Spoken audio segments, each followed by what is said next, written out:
नमस्कार, स्वागत है आपका द इकोनॉमी जंक्शन की इस कक्षा में। कैसे हैं आप लोग? आशा है कि आप लोग बिल्कुल अच्छे हैं, स्वस्थ और आपकी तैयारी और आपकी पढ़ाई अच्छे तरीके से चल रही है। सभी का बहुत-बहुत स्वागत है इस सेशन में।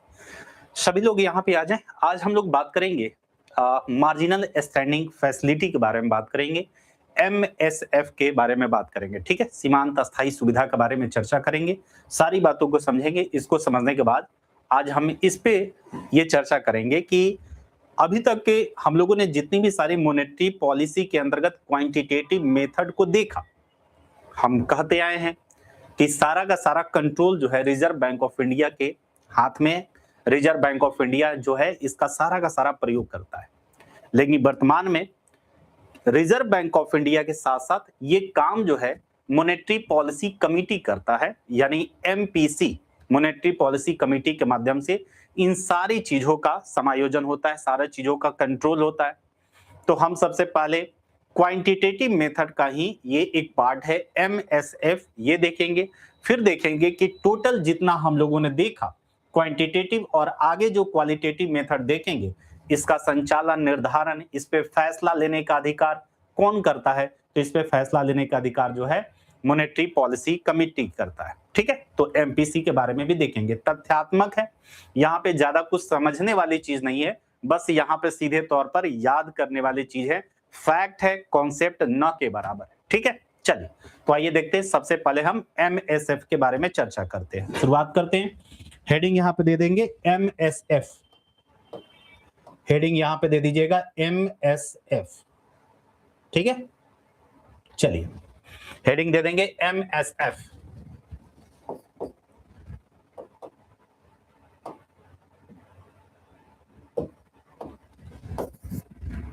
हाँ जी, एमएसएफ मार्जिनल स्टैंडिंग फैसिलिटी, ठीक है?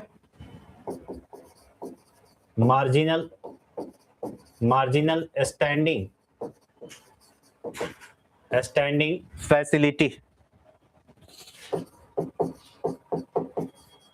फैसिलिटी, इसके बारे में हम चर्चा करेंगे। सीमांत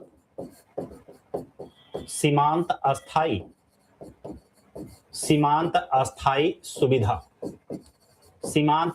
सुविधा।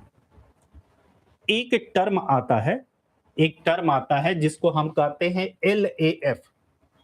एक टर्म आता है जिसको हम कहते हैं LAF के बारे में, इसके बारे में भी थोड़ी सी हम चर्चा कर लेंगे, ठीक है?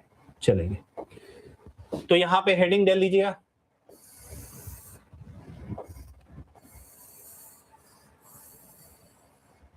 MS marginal standing facility. देखिए, हमने आपको कई बार ये बताया कि रेपो दर, रिवर्स रेपो दर है, बैंक दर है।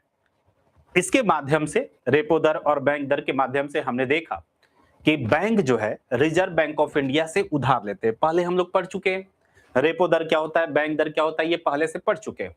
और हमने देखा कि अल्पकालीन अगर उधार लेना हो, छोटी अवधि के लिए अगर उधार लेना हो, तो बैंक जो है आरबीआई से रेपो दर के माध्यम से उधार लेते हैं। अगर बड़े समय के लिए, बड़ी अवधि के लिए उधार लेना है बैंकों को, तो बैंक आरबीआई से बड़ी अवधि के लिए बैंक दर के माध्यम से उधार लेते हैं। यानी बैंकों के पास अगर पैसे की कमी हो जाती है, तरलता की कमी हो जाती है, तो यहाँ पे रेपो दर और बैंक दर के माध्यम से bank reserve bank of India से उधार लेते हैं। ये तरीका आपने देखा। कभी कभार ऐसे क्या होता है कि अर्थव्यवस्था में ऐसी परिस्थिति उत्पन्न होती है, कभी कभार आपातकालीन इमरजेंसी पीरियड में, जैसे हम लोगों को क्या होता है, अचानक कभी पैसे की जरूरत पड़ जाती है, होता है ना, सामान्य जीवन चल रहा है, लेकिन अचानक कुछ ऐसी इमरजेंसी आ जाती है जिससे पैसे की जरूरत पड़ जाती है, तो हम बैंक से लेते हैं, अपने पड़ोसी से लेते हैं, अपने रिश्तेदारों से लेते हैं, अपने मित्र से लेते हैं। तो इसी तरीके से बैंकों को भी क्या होता है, बैंकों को भी अचानक कभी पैसों की जरूरत पड़ जाती है। रेपो दर और बैंक दर के माध्यम से उधार तो लेते हैं, लेकिन रेपो दर और बैंक दर के माध्यम से उधार लेने की एक लिमिटेशन है, एक सीमा है। उसके बाद रिजर्व बैंक ऑफ इंडिया उधार नहीं देता है, कहता है कि इतने से आपका काम चलाओ, इतने से आपका काम चल जाना चाहिए। लेकिन इमरजेंसी पीरियड आ गई, सबके जीवन में। उसी तरीके से बैंकों के उतार चढ़ाव, जब अर्थव्यवस्था की परिस्थिति उतार चढ़ाव के दौर से गुजरती है तो बैंकों के पास भी पैसे की कमी हो जाती है। तो वहां पे रिजर्व बैंक ऑफ इंडिया ये उनको एक फैसिलिटी देता है, MSF की फैसिलिटी देता है, मार्जिनल स्टैंडिंग फैसिलिटी देता है कि चलो इसके माध्यम से हम आपको उधार देंगे, लेकिन यह रेपो रेट से ज्यादा होगा। एक दंडात्मक कार्रवाई के रूप में एक MSF को, मार्जिनल स्टैंडिंग फैसिलिटी को हम एक दंडात्मक कार्रवाई दर भी कहते हैं कि तुमने एक तरीके से reserve bank of India bank को कहता है कि तुमने अच्छे से काम नहीं किया, अच्छे से मैनेजमेंट नहीं किया, इस वजह से तुमको क्या हुआ, अचानक ऐसी इमरजेंसी पीरियड आई, तो हम तुमको मदद करेंगे, इमरजेंसी में हम तुमको मदद करेंगे, लेकिन तुमको जो MSF के माध्यम से तुम उधार हमसे ले रहे हो तो हम तुमको क्या करेंगे, रेपो दर से ज्यादा जो है, रेपो दर से ज्यादा दर पर हम तुमको उधार देंगे। लेकिन ये फैसिलिटी आई थी 2011 में। 2011 में फैसिलिटी आई थी, उससे पहले एक कॉन्सेप्ट है LAF का, एक कॉन्सेप्ट आता है LAF। LAF में दो चीजें यहां पे आती है, एक आता है रेपो रेट, एक आता है रेपो रेट और दूसरा आता है रिवर्स रेपो रेट। ये क्या है, reverse repo rate, reverse repo rate. LAF को हम क्या कहते हैं, इसे हम कहते हैं लिक्विडिटी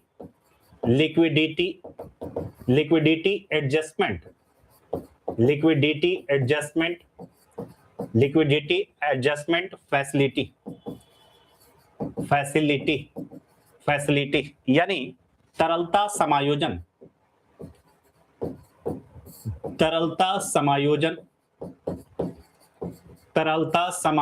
सुविधा। ठीक है, तो याद रखिएगा ये जो है आपका लिक्विडिटी एडजस्टमेंट फैसिलिटी 1998 में एक समिति आई थी, नरसिंघम समिति आई थी, नरसिंघम समिति, जिसको हम नरसिंघम समिति 2 के नाम से जानते हैं, और ये बैंकिंग रिफॉर्म से जुड़ा हुआ था। ये समिति बैंकिंग रिफॉर्म से ये जुड़ा हुआ था। तो ये कई बार सवाल आया भी है। नरसिंघम समिति 1 जो है 1991 में आया था, इसको भी आप नोट कर लीजिएगा। 1991 में नरसिंघम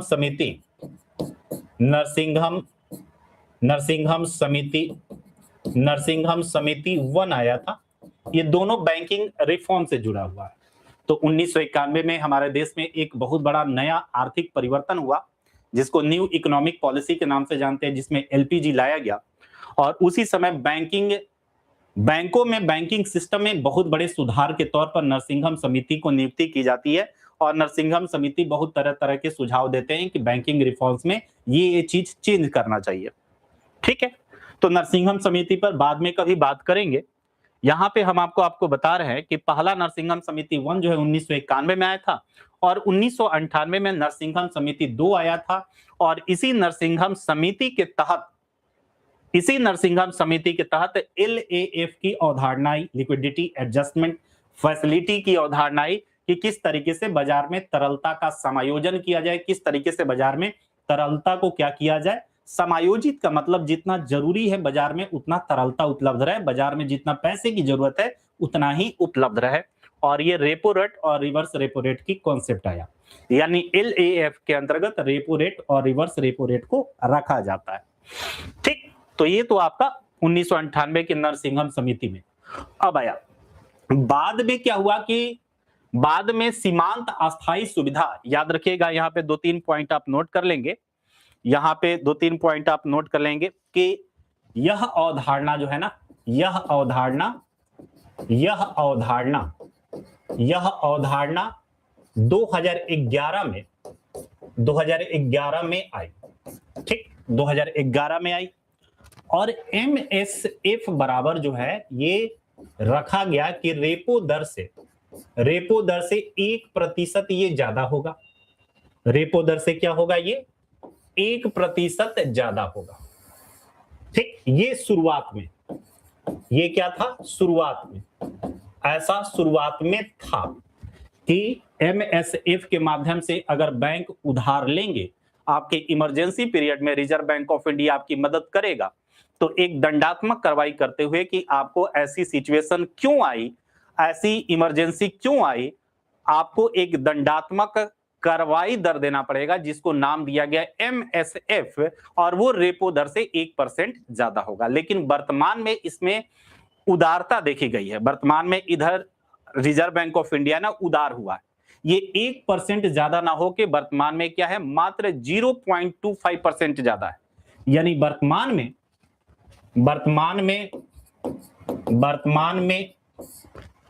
में एमएसएफ रेपो दर से, वर्तमान में एमएसएफ रेपो दर से मात्र 0.25% ही ज्यादा है। चलिए अब आइए इससे रिलेटेड जो है जितनी भी सारी बातें हैं, इंपॉर्टेंट बातें, इससे रिलेटेड जितनी भी सारी इंपॉर्टेंट बातें हैं सब लिख लीजिए, फिर एक बार समझा देंगे, एक बार सारे पॉइंट को आपको क्या करेंगे, समझा देंगे। ठीक है, चलिए फटाफट यहाँ पे लिखिए, सारे पॉइंट यहाँ पे आप नोट कर लीजिए। ठीक, यह सुविधा बैंकों को, थोड़ा सा लिखने का भी काम करिए, यह सुविधा बैंकों को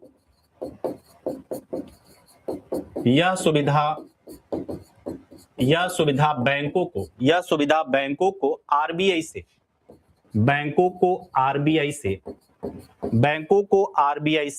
उच्च ब्याज दर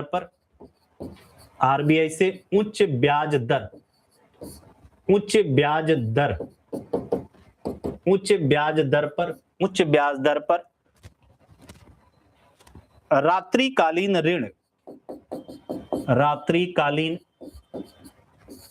रात्रिकालीन ऋण लेने की अनुमति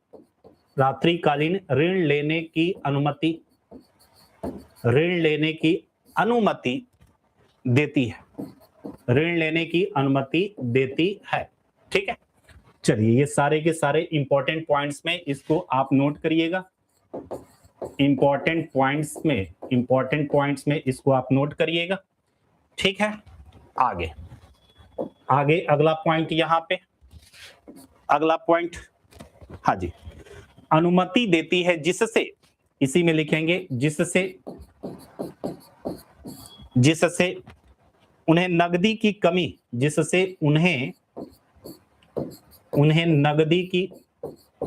उन्हें नकदी की कमी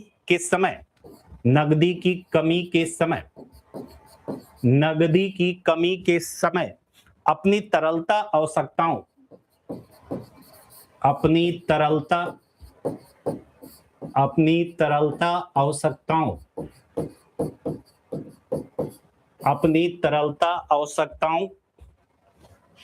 को प्रभावी ढंग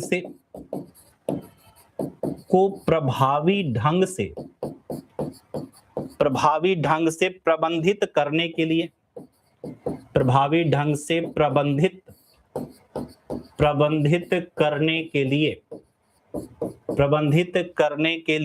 एक सुरक्षा कवच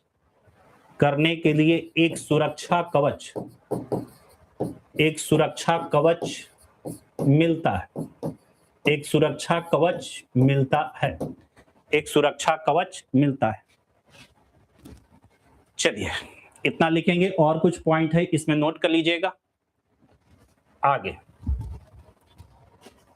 आपात स्थिति में आरबीआई से ऋण ले सकते हैं। बैंक आपात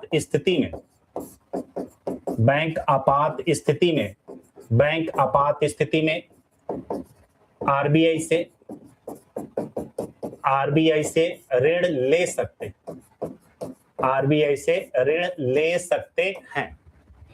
ठीक है, हाँ जी, यह एक दंडात्मक दर है, यह एक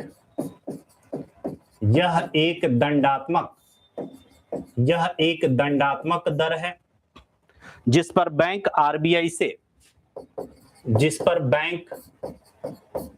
जिस पर बैंक आरबीआई से, जिस पर बैंक आरबीआई से तब उधार ले सकता है, तब उधार ले सकता है, तब उधार ले सकता है जब उनकी सभी उधार सहायता, जब उनकी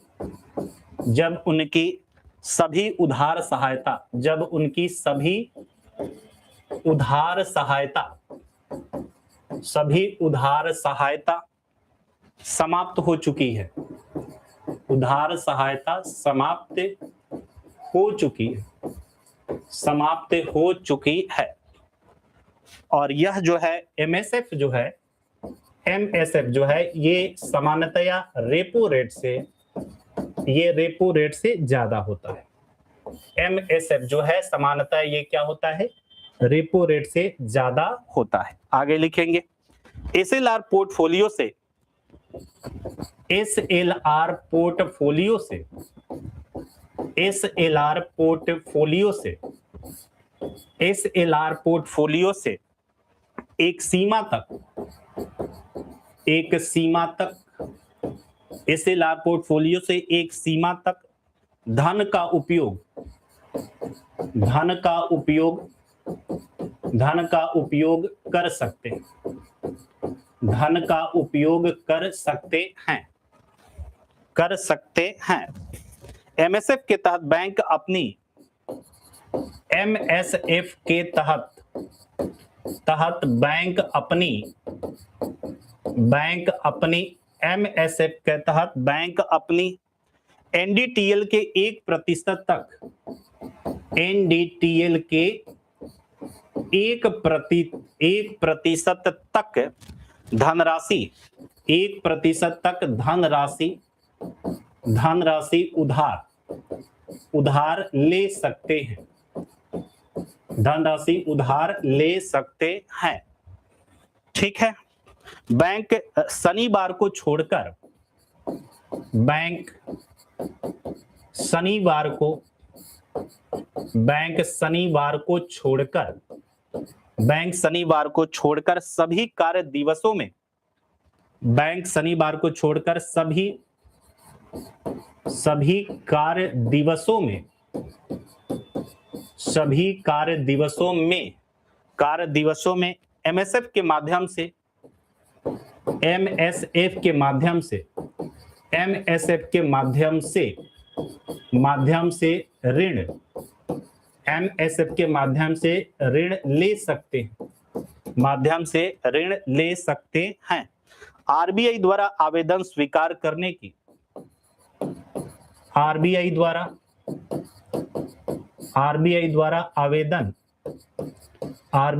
आवेदन स्वीकार करने की,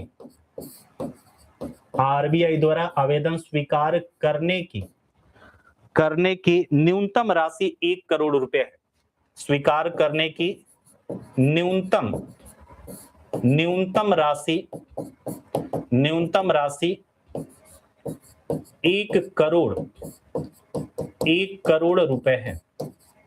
न्यूनतम राशि 1 करोड़ रुपए है। न्यूनतम राशि 1 करोड़ रुपए है। और कुछ पॉइंट लिखिए।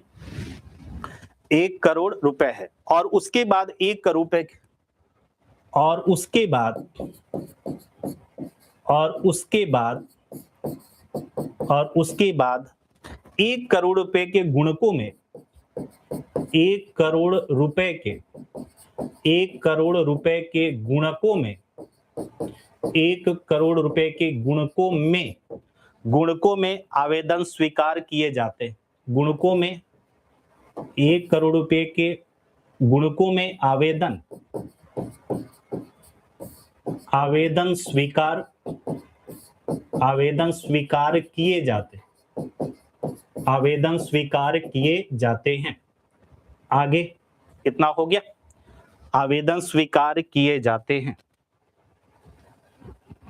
चलेंगे आगे, आगे 2-4 पॉइंट और हैं। हाँ जी, एमएसएफ बैंकिंग प्रणाली को अप्रत्याशित, एमएसएफ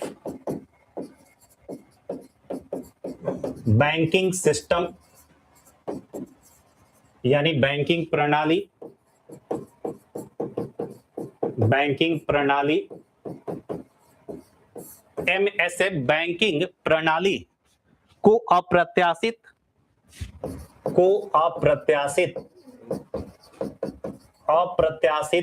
तरलता, अप्रत्याशित तरलता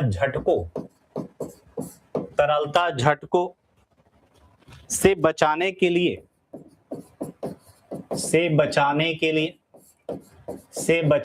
लिए एक सुरक्षा कवच प्रदान करता है, सुरक्षा कवच प्रदान करता है। केवल अनुसूचित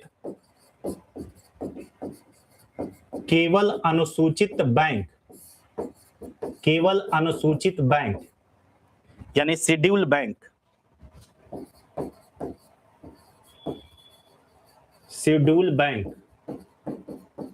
केवल अनुसूचित बैंक ही एमएसएफ के माध्यम से ऋण ले सकते हैं। केवल अनुसूचित बैंक ही एमएसएफ के माध्यम से ऋण ले सकते हैं। ठीक है, देखिए वर्तमान में ये आपका दिसंबर 2025 में एमपीसी रिपोर्ट जो आई है, एमपीसी जो रिपोर्ट आई है, इस रिपोर्ट में जो है रेपो रेट जो है ये आपका 5.25% और रिवर्स रेपो रेट जो है, रिवर्स रेपो रेट जो है ये आपका है 3.35%। ठीक है, बैंक रेट 5.50%। एमएसएफ जो है ये भी आपका 5.50%, ये भी आपका क्या है 5.50%। सीआरआर है 3%, सीआरआर जो है 3% और एसएलआर जो है ये आपका 18%, ये आपका 18% है। चलिए आइए तेजी से एक बार सारी चीजों का रिवीजन कर लें, हम लोग तेजी से यहाँ पे सारी चीजों का एक बार रिवीजन कर लें। देखिए याद रखिएगा, एमएसएफ का प्रयोग बैंक जो है इमरजेंसी पीरियड में करते हैं। आपातकालीन परिस्थिति में बैंकों के पास रेपो दर और बैंक दर के माध्यम से जो पैसा लेते हैं उससे भी इनकी काम नहीं चल पाया और भी पैसे की जरूरत है, बैंकों को और भी पैसे की जरूरत पड़े, और भी जरूरत है। और रिजर्व बैंक ऑफ इंडिया जानता है कि बैंकों पे विश्वास बना रहे, लोगों का विश्वास बैंक पे बना रहे, पर्याप्त मात्रा में उनके पास लिक्विडिटी रहे, तरलता रहे, पैसे की कोई कमी ना रहे, लोग अपने जरूरत के हिसाब से पैसा जमा कर सके, निकाल सके, बैंक की ऐसी कंडीशन उत्पन्न कभी ना हो कि लोग अपना पैसा निकालने के लिए जाए और बैंक कहे कि पैसा हम आज नहीं देंगे, कल आना, 2 दिन बाद आना, 5 दिन बाद आना, ऐसी परिस्थिति उत्पन्न ना हो। तो इमरजेंसी पीरियड में रिजर्व बैंक ऑफ इंडिया बैंकों की तरलता हमेशा बनी रहे, सुनिश्चित बनी रहे, इसके लिए एक और नियम देता है एमएसएफ का, मार्जिनल स्टैंडिंग फैसिलिटी का, सीमांत अस्थायी सुविधा का। ये जो है 2011 में आया और जब आया था तो एमएसएफ की दर जो है ये रेपो दर से 1% ज्यादा थी शुरुआत में, वर्तमान में नहीं है, वर्तमान में केवल 0.25% ज्यादा है।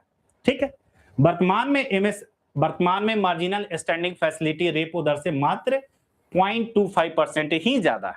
कुछ पॉइंट जो आपको याद रखना चाहिए, तो याद रखिएगा, यह सुविधा बैंकों को आरबीआई से उच्च ब्याज दर पर, यानी यहाँ पे एक तरीके से दंडात्मक कार्रवाई दर है ये, कि तुमने अच्छे तरीके से काम नहीं किया, बैंक अच्छे तरीके से काम नहीं है गया, तुम्हारे पास इमरजेंसी की पीरियड आई क्यों? इमरजेंसी की पीरियड आखिर में क्यों आई? ठीक है, चलो आ गई है तो आ गई है, मदद करेंगे, लेकिन एमएसएफ के माध्यम से जो देंगे वो क्या होगा? रेपो दर से ज्यादा होगा, ज्यादा ब्याज हम लेंगे। तो ये एक उच्च ब्याज दर पर रात्रिकालीन का मतलब क्या होता है कि ये जो है ना अल्पकाल के लिए होता है, कभी एक रात के लिए होता है, कभी 2 रात के लिए, यानी ये कम समय का होता है, लेने की अनुमति देता है, जिसे उन्हें नगदी की कमी, यानी बैंकों के पास अगर नगदी की कमी है, तरलता की कमी है, तो ये अपनी तरलता आवश्यकताओं को प्रभावी ढंग से मैनेज कर पाए, उसके लिए ऋण दिया जाता है, सुरक्षा कवच के रूप में ये काम करता है। आगे जो है हमने कहा कि ये आपको अच्छे तरीके से काम ना करने के लिए एक तरीके से दंडात्मक क्या है? दंडात्मक दर है।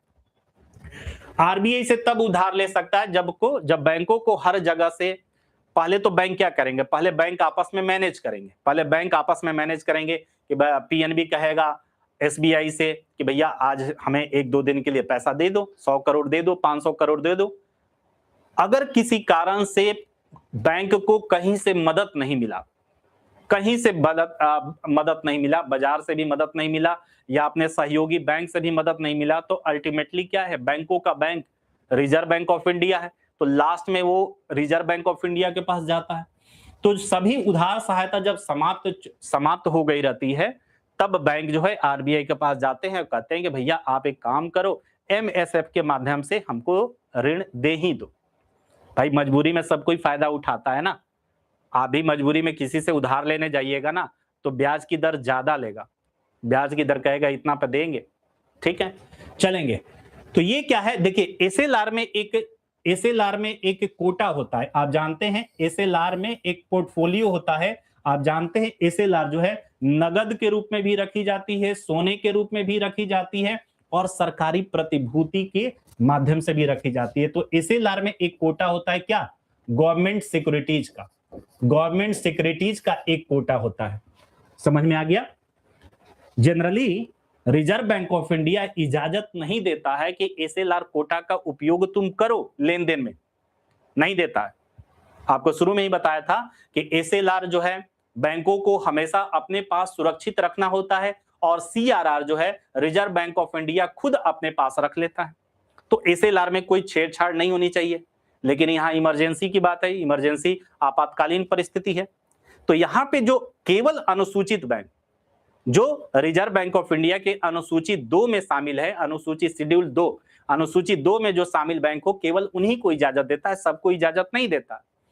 तो यहां पे चलिए इमरजेंसी पीरियड है, तो रिजर्व बैंक ऑफ इंडिया कहता है कि एसएलआर में जो तुम सरकारी प्रतिभूति रखे हो ना, एसएलआर में जो तुम सरकारी प्रतिभूति हो, आओ इसी को मेरे पास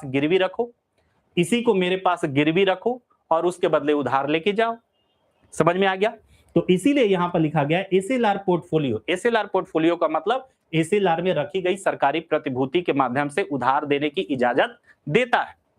तो एसएलआर पोर्टफोलियो से एक सीमा तक धन का उपयोग कर सकते हैं, एक सीमा तक ही, ज्यादा नहीं।